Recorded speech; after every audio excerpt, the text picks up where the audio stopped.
Eto panoorin yung mga ka-tricks. Look at Kyrie Irving. Kyrie sumalaksak sa loob, at ang ganda ng pasa kay Daniel Gafford. Pero Draymond Green. Sino palpal si Gafford? Grabe ang ganda ng pinakitang depensa ni Green. Dallas Mavericks vs. Golden State Warriors. Mahalagang laban ito para sa dalawang team. Golden State Warriors nanganganib para sa pwestuhan sa play-in. Halos magkadikit lang ang standing sa West. Mula sa ika-7 pwesto, ang Kings, Suns, Lakers, Warriors at ang Houston Rockets na may 10 games winning streak. Kaya naman walang ayaw magpatalo. Lahat gustong manalo. 1 minutes na lang ang nalalabi. After ng block ni Green kanina, eto naman si Green lumay-up.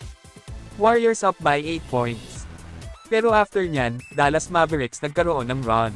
Luka Doncic nahanap si Kyrie, Kyrie tumira ng 3. Pasok yan. Baba na lang sa 5 ang hinahabol ng Dallas. 53 seconds remaining. Balik sa Golden State Warriors ang bola.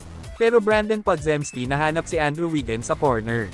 Floater shot, balik sa 7 ang hinahabol ng Dallas. 102-95.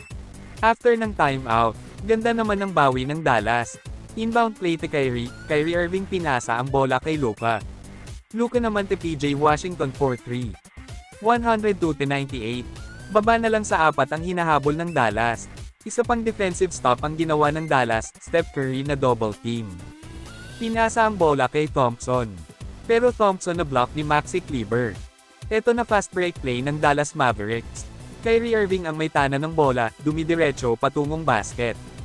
Draymond Green nakapag-commit ng blocking foul. Pasok ang 2 free throws ni Kyrie at baba na lang sa 2 ang kalamangan. Pero naipasok din naman ni Klay ang 2 free throws. 104-100. At naubusan na ng oras ang Dallas. At sa huli panalo pa rin ang Golden State Warriors. Sa likod ng 23 points ni Andrew Wiggins. At nasayang naman ang triple-double ni Luka Doncic. 30 points, 12 rebounds and 11 assists. Anong masasabi nyo dito mga ka-tricks? Comment down below.